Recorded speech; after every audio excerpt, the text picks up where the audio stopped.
에스겔서 4장, 5장 이 두 장은 바로 유다 심판에 대한 네 가지의 상징적인 내용, 그리고 그 네 가지 상징적인 내용에 대한 해설을 하고 있습니다. 그래서 크게 두 단락으로 나누어서 살펴볼 수가 있어요.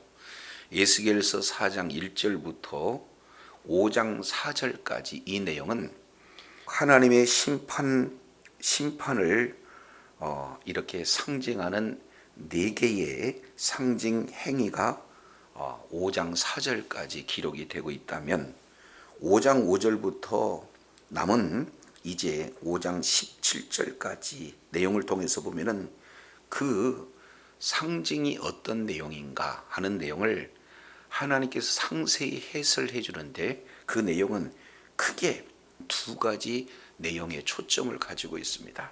그래서 하나는 왜 심판을 받을 수밖에 없는가 하는 심판의 원인에 대해서, 그리고 또 심판을 받을 때 그 심판 집행의 그런 내용이 에스겔서 4장 그리고 에스겔서 5장 연이어서 두 개 파트로 이렇게 나누어서 살펴볼 수가 있습니다.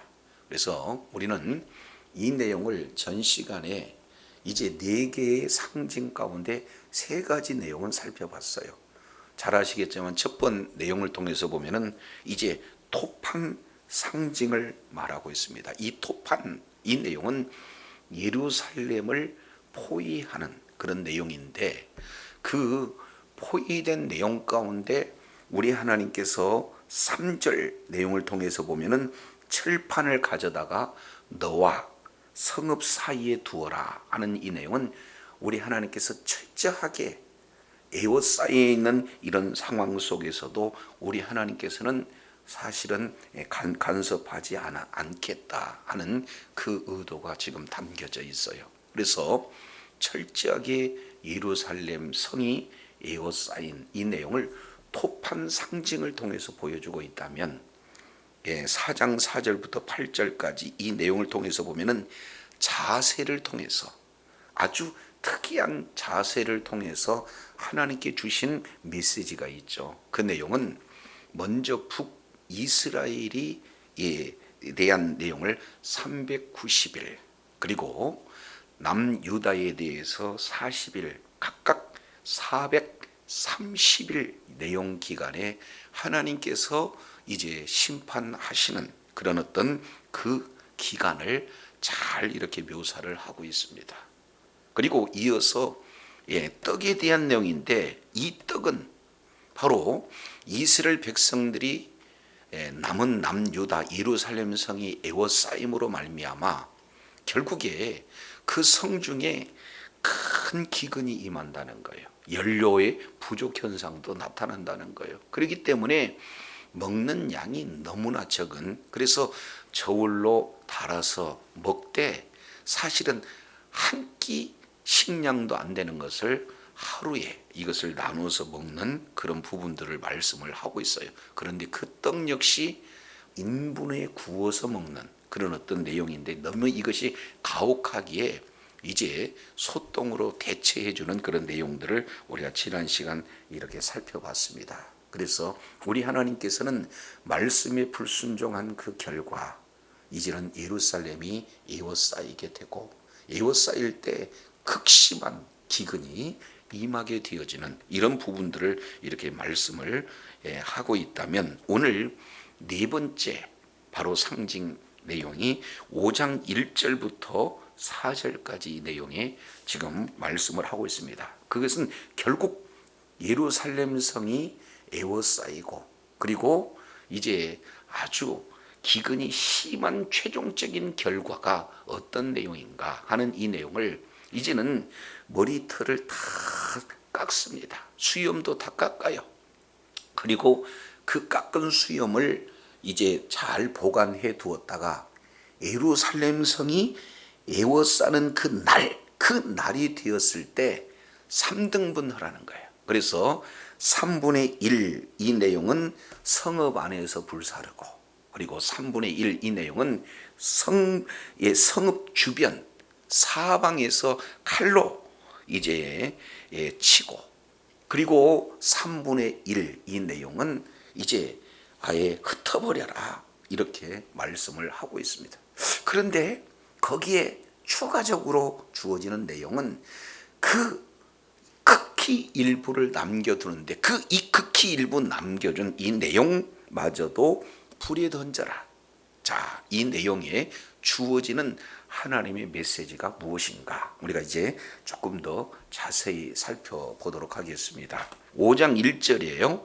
너 인자야, 너는 날카로운 칼을 가져다가 삭도로 삼아 네 머리털과 네 수염을 깎아서 저울로 달아 나누어라. 지금 여기에 우리 주님께서 명령하시는 그런 내용은 에스겔 선지자에게 머리털 그리고 네 수염을 날카로운 칼로 깎아라, 지금 이렇게 말씀을 하고 있습니다. 자, 근데 이 내용은 현대적 시각으로 보면은 뭐 이게 큰 이상할 내용이 아닙니다. 왜 그러냐면 우리는 때가 되면 이발을 하게 되고, 그리고 날마다 남자의 경우는 수염을 자르는 일은 우리의 삶이에요. 그런데 오늘 에스겔 선지자에게는 이게 엄청난 충격의 내용이 되어지는 겁니다. 왜냐하면 머리털과 수염을 깎아서라고 하는 이 명령을 받은 에스겔의 신분은, 우리가 에스겔에서 1장 내용을 통해서 살펴봤더니 원래 그 출신이 뭡니까? 제사장이. 지금 현재 하나님께서 선지자로 기름을 부어 세웠지만 그의 출신은 제사장이다. 그러면 제사장에 주어지는 하나의 율법, 이 내용이 어떤 부분인가? 우리 레위기서 21장 자 5절 말씀은 이렇게 표현하고 있습니다. 제사장들은 머리털을 깎아 대머리 같게 하지 말라. 그리고 그 수염 양편을 깎지 말고 살을 베지 말라. 이것은 하나님께서 제사장에게 주어지는 율법이에요. 그때 당시 세속 문화는 머리털을 사실은 밀고 그리고 수염을 깎는 것이 그때 당시의 문화입니다. 그런데 하나님께 구별돼서 하나님께 헌신하고자 하는 제사장은 이제 어떤 말씀에 순종하게 되냐면 머리털도 수염도 깎는다, 깎지 않는다? 깎지 않는다. 그러니까 만약에 제사장이 수염을 깎는다라고 한다면 이것은 제사장 직분 자체를 거부하겠다는 그 의도가 그 속에 뭐예요? 담겨져 있습니다. 그래서 결국에는 제사장 직분을 상실할 수도 있는 의미가 뭐예요? 이 머리털 그리고 수염을 깎는 그 일 속에 드러나 있어요. 그런데 비단 이런 내용뿐만 아닙니다. 머리를 깎는 그런 어떤 내용은 욥기서 1장 21절 이 내용을 통해서 살펴보면은 욥이 하나님께로도 인정받고 주변 사람들도 인정받았던 그 욥이 하루아침에 재산 다 날립니다. 하루아침에 종들을 다 잃습니다. 그랬을 때 거기에 욥이 너무나 슬퍼하며 이렇게 표현하는 행동 이 자체가 머리털을 미는 겁니다. 그러니까 결국 머리털을 민다라는 것은 바로 이 문화 속에서 극도의 슬픔을 표시하는 이런 내용이 바로 이 머리털을 미는 거예요. 그런데 이 제사장 에스겔 선지자에게 하나님께서 머리털을 밀어라, 이 내용은 받아들이는 것이 쉬워요? 쉽지 않아요? 쉽지 않습니다. 세 번째 이 내용을 통해서 보면은 우리가 잘 알겠지만 사무엘 하 10장 1절로 4절까지 이 내용을 통해서 보면은 바로 이제 다윗이 죽었다는 소문을 듣게 되잖아요. 자, 그랬을 때 조문단을 보냅니다. 자, 그런데 한운 나하스하고는 좋은 관계가 있는데 그 아들 한운이 그만 오해를 해요. 그래서 다윗이 보내는 사절단, 이 사절단의 수염을 잘라요. 자, 그랬을 때 이들에게 얼마나 수치가 되어지는가. 그래서 수염이 자랄 때까지 여리고에서 머물다 오라 하는 왕의 명령이 소개가 되고 있습니다.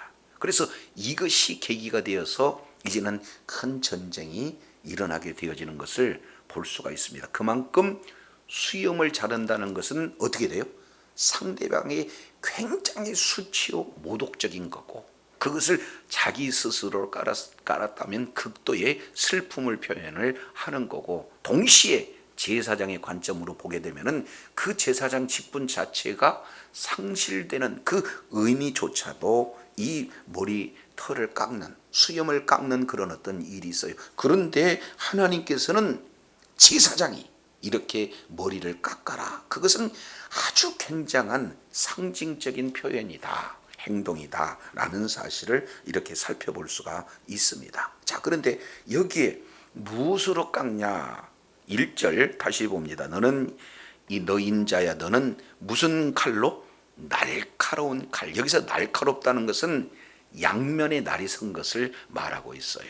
그러니까 아주 날카로운 칼. 이 내용은 의미가 바벨론 그 아주 잔인한 군대를 지금 날카로운 칼의 비유를 들어서 지금 사용을 하고 있는 그런 내용이에요. 그래서 예스겔 선지자는 날카로운 칼로 자기 머리털을 그리고 수염을 깎는 그런 상징적인 퍼포먼스를 진행하지만 그 속의 의미는 바벨론에 의해서 이렇게 아주 날카롭게 머리와 털이 깎이는 그러한 수치를 당할 수 있는, 그래서 온 민족의 극도의 슬픔을 안겨줄 수 있는, 그래서 제사장 나라로서의 그 모든 사명이 주어진 것을 감당할 수 없는 이런 내용이 내 머리털 그리고 수염을 깎으라 하는 이 명령 속에 담겨져 있다, 이렇게 볼 수가 있습니다. 자, 그렇다면 하반절 내용을 보니까 저울로 달아 나누어 두어라 이렇게 표현하겠습니다. 잠시 잠깐 보관을 하고 있는데 이걸 그냥 이제 보관하는 것이 아니라 나누어서 보관하는데, 이 나눈 것을 도구를 뭘로 삼게 해요? 저울로 달아 그랬습니다. 이제 이 저울이라고 하는 이 내용은 사실은 심판을 의미하고 있습니다. 그래서 이 저울이라고 하는 이 내용은 무게를 아주 정확하게 이렇게 다는 그 내용이 저울의 의미 아니겠습니까?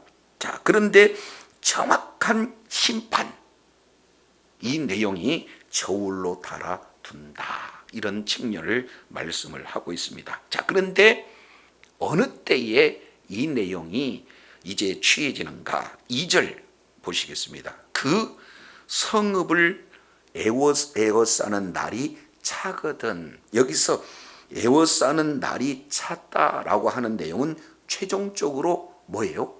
예루살렘 성이 멸망되는 그 날입니다.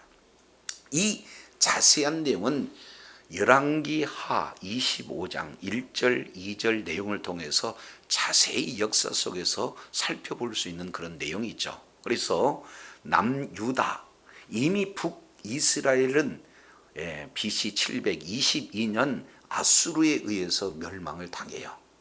그러면 그 멸망당하는 이유가 뭡니까? 말씀에서 벗어났기 때문에. 다른 말로 본다면 우상을 숭배한 그 결과 아수르에서 완전히 멸망을 당합니다. 그러면 남유다의 경우는 북이스라엘이 왜 멸망을 당했는가 하는 것을 교훈을 삼아서 우상 숭배에 있다면 다시 하나님을 경배하는 자리로 돌이켜야 되지 않겠습니까? 그런데 남유다 이 백성 내용은 왕으로 모든 백성들이 하나님의 말씀을 등집니다. 우상을 숭배합니다. 그래서 마지막 왕 여호야김, 여호야긴, 그 다음에 시드기야 9년 때에 바벨론이 에워싸기 시작해서 약 1년 6개월 동안 에워싸서 결국에는 이제는 성벽이 뚫리는 그런 내용이 히스기야 제위 11년도예요. 이것은 BC 586년대 도때가 바로 에스겔서 5장 2절 그 성읍을 에워싸는 날이 찰 때 이렇게 표현하고 있습니다. 자, 그래서 이렇게 찰 때 그러면 에스겔 선지자는 어떤 퍼포먼스를 하느냐?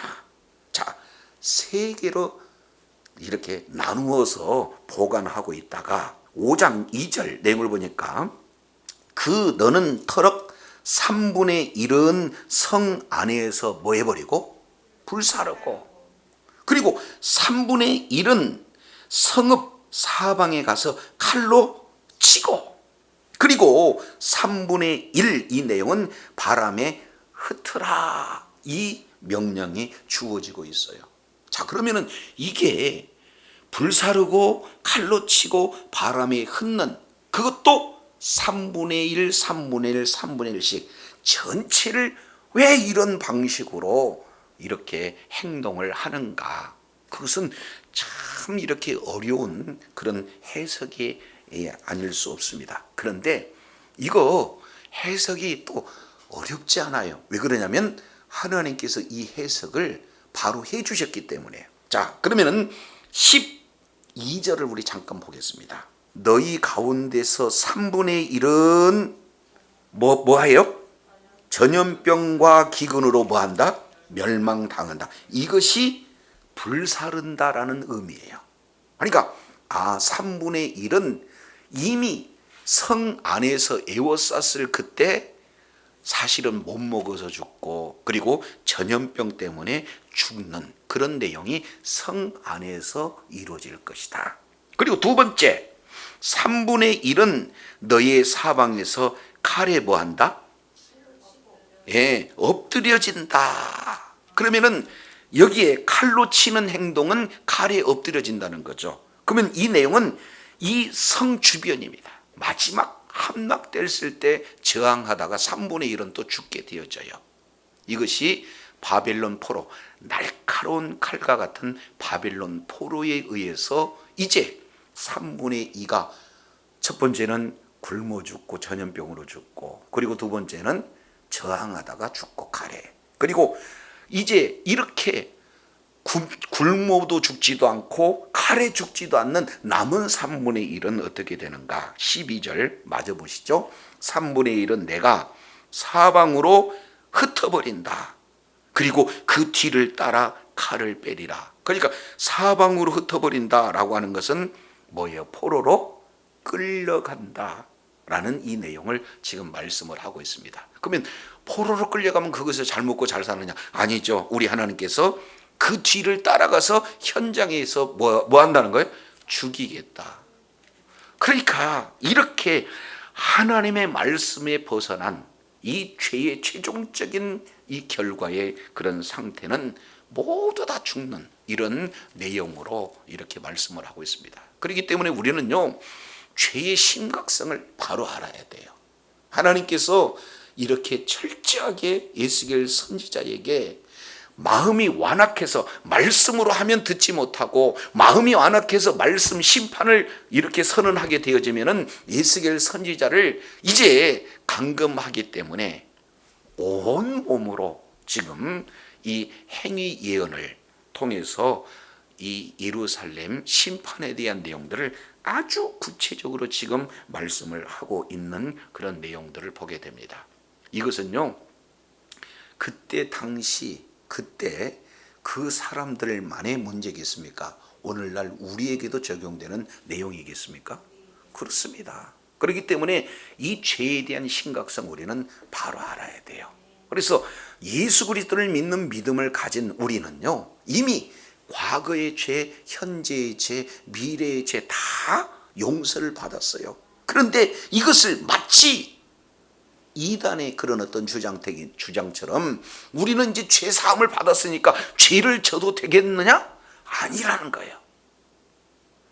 우리가 어떻게 다시 죄를 지을 수 있겠느냐? 이 내용이 바로 로마서 6장 1절 이하 내용에 분명히 말씀을 하고 있는 것을 보게 됩니다. 그러면서 히브리 기자는 이 부분에 대해서 히브리서 12장 4절 내용을 보면 너희가 죄와 싸우되 아직 피 흘리기까지는 대항하지 아니하고 이렇게 말씀을 하고 있어요.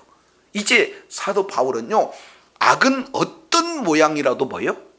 버려라, 이 말씀을 하고 있는 것을 이제 우리가 서신서를 통해서 살펴볼 수가 있습니다. 그러니 예수 그리스도를 믿는 믿음으로 죄 사함을 받은 것 맞습니다.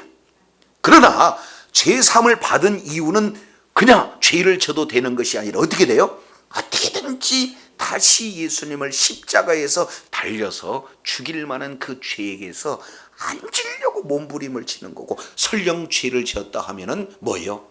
철저하게 주님 앞에 회개하는 그런 어떤 모습을 우리 주님은 요구하고 계시는 것을 보게 됩니다. 오늘 내용을 보니까 죄의 결과 계속해서 선지자를 통해서 돌아오라, 말씀으로 돌아오라, 말씀을 들었던 그들이 하나님의 마음의 말씀을 듣지 못하는 그런 마음의 완악함 때문에 결국에 죄의 결과가 얼마나 심각한 그런 내용인가를 이제 최종적으로 토판, 그리고 자세, 그리고 부정한 떡 이외에 최종적인 머리털, 바로 이 내용을 통해서 정확하게 보여주고 계세요. 이 심판의 엄중함을 우리 주님께서 자세하게 이렇게 말씀을 해주고 있습니다. 자, 그러면 최종적으로 보면 이스라엘 백성들은 이렇게 철저하게 심판받는 것으로 끝나는가? 그러면 우리에게 소망이 없잖아요.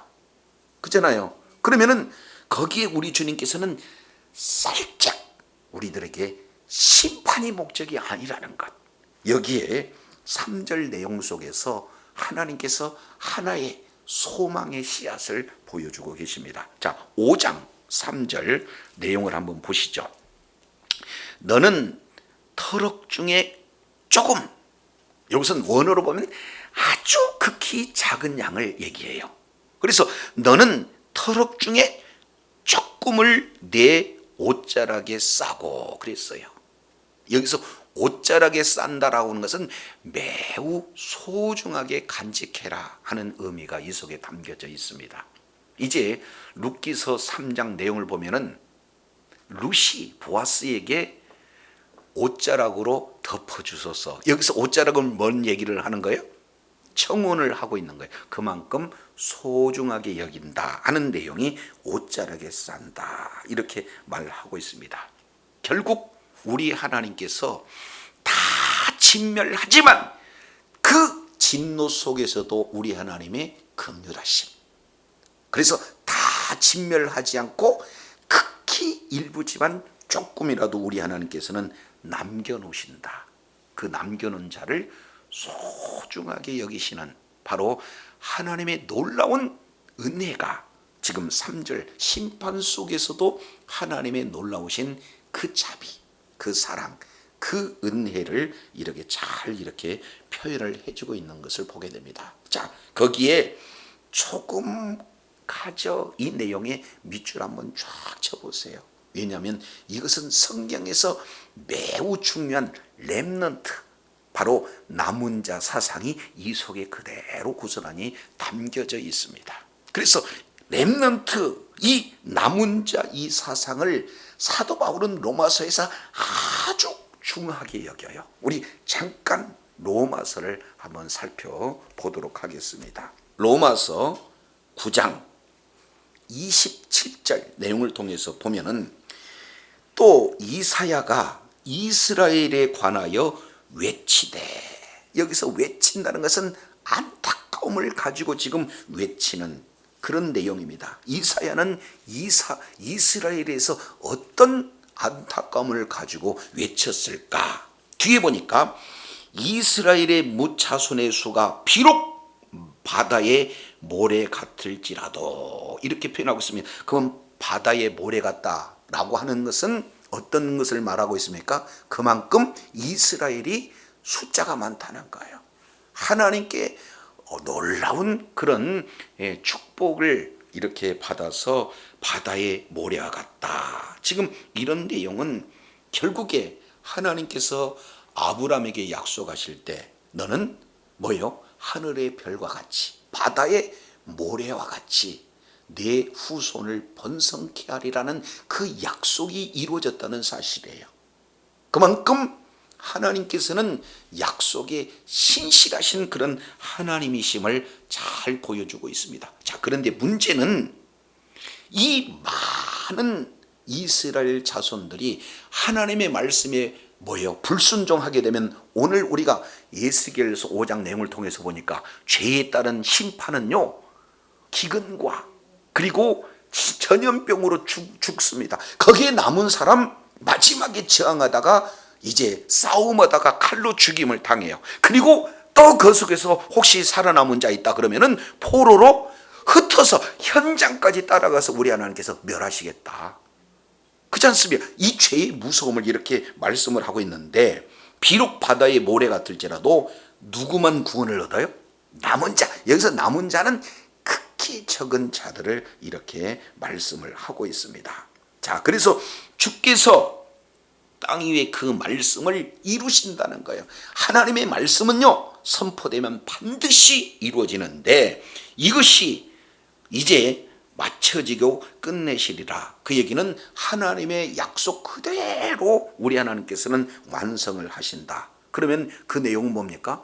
심판을 말씀하고 있어요. 동시에 심판하시지만 심판 속에 뭐가 담겨져 있습니까? 구원이 담겨져 있다. 이것이 남은 자 사상에게 주어진대요. 말씀에 불순종한 모든 자들은 심판을 받지만 남은 자, 하나님의 말씀에 잘못됐다, 말씀을 범함으로 잘못된 길을 걸었던 그 자가 하나님께로 돌아오는 자가 남은 자인데, 이런 자들은 심판 속에서 또 뭘 받아요? 구원을 받는다. 그러면 이 내용은 지금 9장 27절부터 28절까지 이 내용을 통해서 이사야 선지자의 글을 인용을 하고 있습니다. 또 다시 29절, 또한 이사야가 미리 말한 바 만일 만군 주께서 우리에게 씨를 뭐하지 않으면 남겨두지 아니하였더라면 우리가 소돔같이 되고 고모라같이 될 것이다. 지금 이렇게 말씀을 하고 있는 것을 보게 되어져요. 그러니까 우리가 뭘 잘해서 뭔가 자격을 갖춰서 구원 내용이 아니라 뭐예요? 우리도 똑같은 죄악 가운데 있었어요. 그런데 우리 하나님께서 뭐예요? 남은 자를 두어서 완전한 심판하지 아니하고 그 심판 속에서도 구원의 대상자를 남겨놓으시겠다는 이 말씀을 우리 하나님께서 신실하게 이루셨기 때문에 남은 자가 구원받는 거다라는 것을 이렇게 말씀을 하고 있습니다. 자, 그러면은 여기 원래 원문을 한번 찾아보도록 하겠습니다. 어디를 보시냐면 이사야서 10장 22절 보겠습니다. 이스라엘이여, 내 백성이 바다의 모래 같을지라도 남은 자만 뭐하리니? 돌아오리니. 그러니까 결국 남은 자만 우리 하나님 앞에 돌아온다. 그러면 넘치는 공의로 뭐가 작정됐다는 거예요? 파멸이 작정되었다. 이렇게 말씀을 하고 있습니다. 그러니까 결국 돌아오는 남은 자만 구원받고 모두는 파멸의 길이 걸을 것이라는 것이 이미 하나님의 작정 가운데 놓여져 있다. 이것을 말씀을 하고 있어요. 이걸 보다 자세히 하려면 우리 20절부터 좀 보시죠. 그날 이제 북이스라엘에 관련된 내용입니다. 그러면 그날 그 내용은 이스라엘이 아수르에 의해서 심판받는 그 날이죠. 동시에 남은 자는 무슨 날이에요? 구원받는 날이 되어지는 겁니다. 그래서 아수르는 심판을 받을 때 이제 이스라엘 백성들은 구원을 받게 되어지는, 이런 구원과 심판이 같은 날에 동시에 이루어지게 되는데, 이스라엘의 남은 자와 그리고 야곱의 족속에 뭐하는 자들, 피난한 자들이 다시는 자기를 친 자를 뭐하지 않는다? 의지하지 않는다. 그러면 자기를 친 자는 뭘 얘기합니까? 그때 당시 가장 강력한 군사력을 가지고 있는 아수르, 그리고 또는 바벨론, 또는 뭡니까? 애굽, 이것들을 지금 말하고 있어요. 하나님을 의지하지 않고 하나님 외에 세상을 의지하는 이런 내용은 마지막 우리 하나님께서 그들을 심판했을 때 비로소 하나님을 이제 의지하게 되어진다라는 것을 볼 수가 있습니다. 오늘로 우리의 의지는 뭡니까? 세상의 가치들이 우리의 의지 아니에요? 때로는 하나님보다도 돈을, 하나님보다도 권력을, 하나님보다도 명예를 더 의지하는 이런 어떤 모습을 지금 이렇게 표현을 하고 있는 거예요. 그런데 마지막 하나님의 그런 어떤 심판하에 하나님의 그 영광을 보게 되면 이제 더 이상 세상의 어떤 가치도 의지 대상이 되지 않는다. 이 부분을 지금 말씀을 하고 있습니다. 그러면 누구를 의지하느냐? 이스라엘의 거룩한 자 여호와를 진실로 뭐한다? 의지한다. 이것이 사실은 말씀에서 벗어난 죄악 가운데 있는 자들에게 징계하신 1차 목적입니다. 이제는 세상을 의지하지 아니하고 누구를 의지한다는 것? 여호와 하나님을, 그것도 진실되게 의지하는 것, 이것이 바로 징계의 1차적인 목적이에요. 두 번째 내용은 21절, 남은 자 곧 야곱의 남은 자가 능하신 하나님께로 뭐 한다는 것? 돌아온다는 것. 그러니까 하나님을 멀리 등졌던 자가 하나님께 돌아와요. 이것이 2차적인 목적입니다. 그러니까 하나님께 돌아와서 하나님만을 의지하는 것이 우리 하나님께서 징계하신 그런 어떤 목적이지, 하나님의 백성을 심판하는 데 목적이 있지 않다라는 것을 살펴볼 수가 있어요. 그래서 22절, 이스라엘이여 네 백성이 바다의 모래와 같을지라도 누구만 돌아온다? 남은 자만 돌아. 그러니까 남은 자는 곧 누구예요? 돌아오는 자예요. 그리고 하나님만을 의지하는 자가 누구냐? 남은 자다라는 사실을 볼 수 있습니다. 우리도 죄를 안 지으려고 노력을 한다 할지라도 우리는 죄를 지을 수밖에 없는 연약한 가운데 우리가 놓여 있어요. 그러면 그때마다 어떻게 돼요? 죄악길을 따라가는 것이 아니라 돌이켜서 하나님께로 돌아오고 말씀으로 돌아오고, 그래서 말씀 안에 있어서 정말로 하나님을 의지하는 이 렘넌트, 남은 자 사상, 이 내용 가운데 있을 때 우리들에게 소망이 있는 줄로 믿습니다. 그렇지 않으면 넘치는 공의로 파멸이, 이 돌아오라 하는 그 메시지를 듣고도 여전히 돌아오지 않는다 그러면 최종적인 사실은 심판, 이것은 하나님이 작정된 심판의 내용이다라는 것을 볼 수가 있습니다. 자, 이제 다시 본문 이 내용을 통해서 보면은 에스겔서 5장 내용을 통해서 보니까 우리 하나님께서 성이 에워싸는 최종적인 날이 찼된 그 상황에 에스겔 선지자로 하여금 3분의 1은 불태웁니다. 3분의 1은 칼로 칩니다. 3분의 1은 흩어버립니다. 이 내용은 하나님께서 하나님의 말씀에 돌이키는, 하나님의 말씀에 등진, 하나님의 말씀에서 벗어난 모든 자의 심판을 작정한 대로 이루시는 놀라운, 사실은 무서운 하나님의 공의를 말씀을 하고 있는데, 동시에 우리 하나님은 공의의 하나님이시지만 사랑의 하나님이에요. 그래서 조금 남겨놔서 그 조금 남겨놓은 자를 소중하게 여겨라, 우리 주님이 지금 말씀을 하고 있어요. 그러면 이 자들이 사실은 하나의 희망의 씨가 되지 않겠습니까? 자, 그런데 무시무시한 내용이 4절에 연결이 됩니다. 4절, 또 그 가운데서 얼마를 불에 던져 사르라. 그렇잖아도 조금 남겨져 있는, 그 조금 남겨져 있는 그들에게 뭐를 던져요? 불을 던져서 사르겠다는 겁니다. 우리 하나님은 끝까지 달아보세요. 진짜 그 중심이 진실로 하나님을 의지하는지 아니면 하나님을 의지하는 척하는지, 우리 하나님은요 알곡과 쭉정이를 끝까지 뭐예요? 구분하시는 내용들을 볼 수가 있습니다. 그래서 고난의 터널을 통해서 고난 받아도 네가 하나님을 의지하느냐, 아니면 고난이 오니까 비록 남은 자에 섞여 있다 할지라도 끝까지 이제 따르지 않는 그 자는 어떻게 됩니까? 여전히 심판해요. 그래서 진정으로 남은 자가 누군가를 우리 하나님께서는 끝까지 선별하고 선별하는 그런 작업을 거친다는 겁니다. 자, 그러면 그 최종적으로 남은 자, 이것이 사실은 우리들에게 큰 소망이에요. 자, 4절 하반절 보니까 이제 이렇게 표현해. 그 속에서 불이 이스라엘 온 족속에게로 나오리라. 그러니까 똑같은 불 같지만 이 불은 최종적인 심판입니다. 그런데 그 불 최종적인 심판 속에서 하나님의 뭐가 들어가 있어요?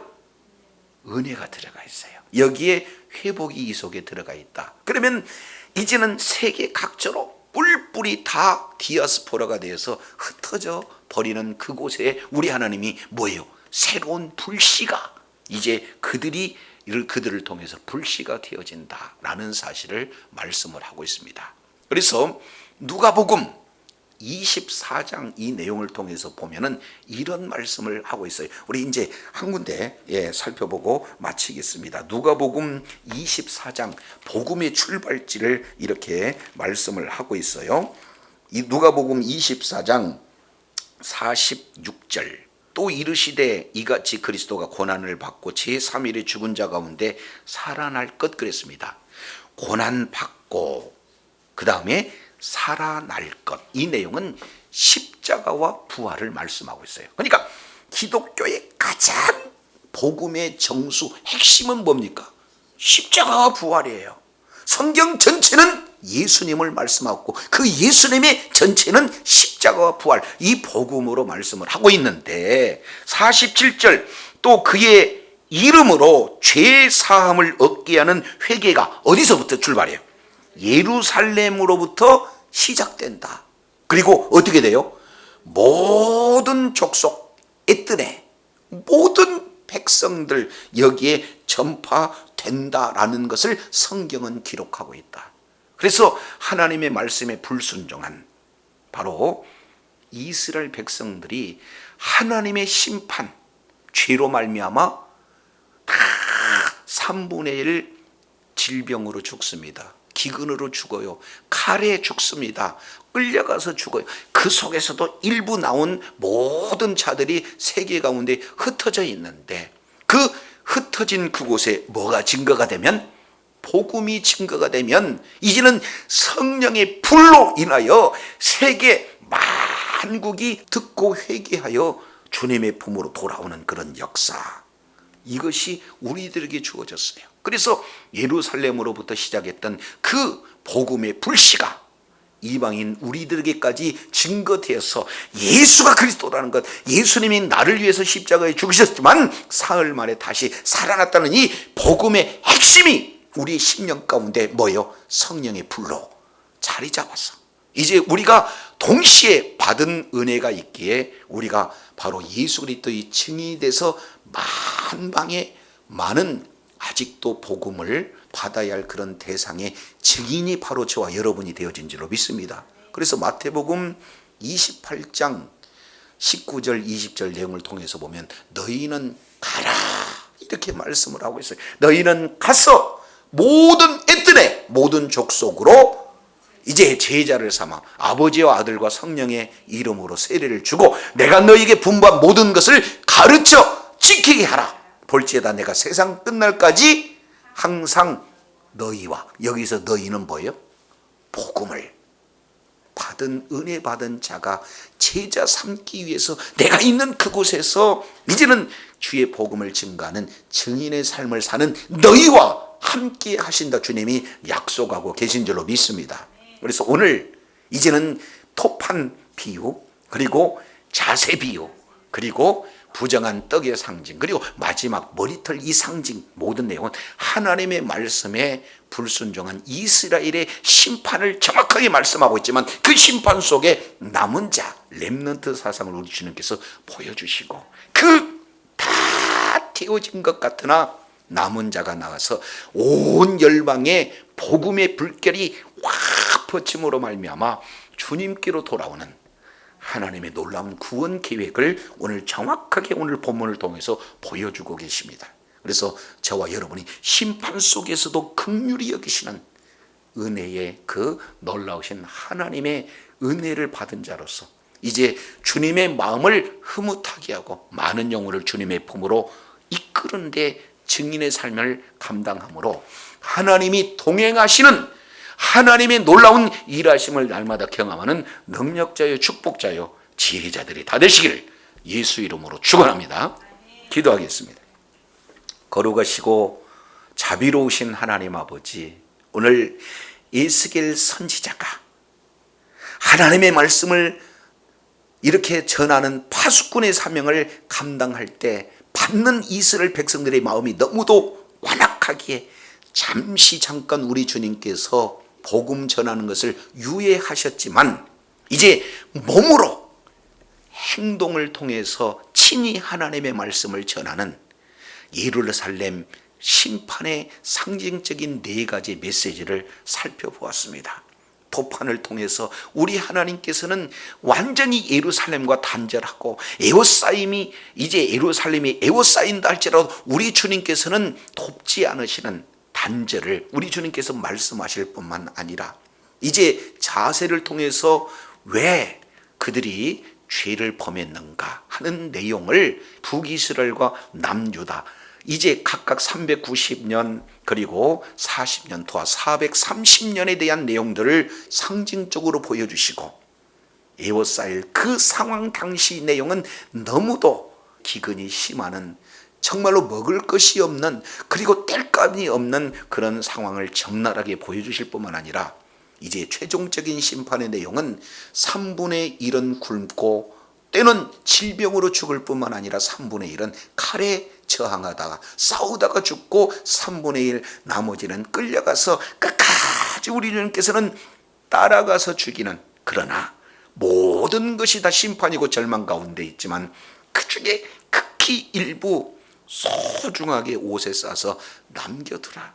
그리고 그 남겨둔 남은 자 중에서도 진리를 끝까지 가르쳐서 진정한 남은 자가 누군가, 바로 불길을 통해서 이제는 고난을 통해서 정확하게 분별한 후에 최종적인 그런 남은 자가 이제는 하나님의 복음의 불씨가 되어서 이제는 열방을 주님 품으로 돌아오는 증인의 삶을 산다는 놀라운 구속 계획을 말씀을 통해서 일깨워 주셨사온즉 이제 예수 그리스도의 십자가의 부활 확실한 복음을 믿음으로 생명으로 소유할 수 있는 은혜를 받은 우리가 이제 복음의 증인이 되어 많은 영혼을 주님의 품으로 이끌고 하나님의 마음을 시원케 하는, 그래서 하나님 앞에 잘했다 칭찬받는 주의 사랑하는 자녀들 다 되게 역사하여 주시옵소서. 감사드리며 우리 구주 예수님 이름으로 기도드립니다. 아멘.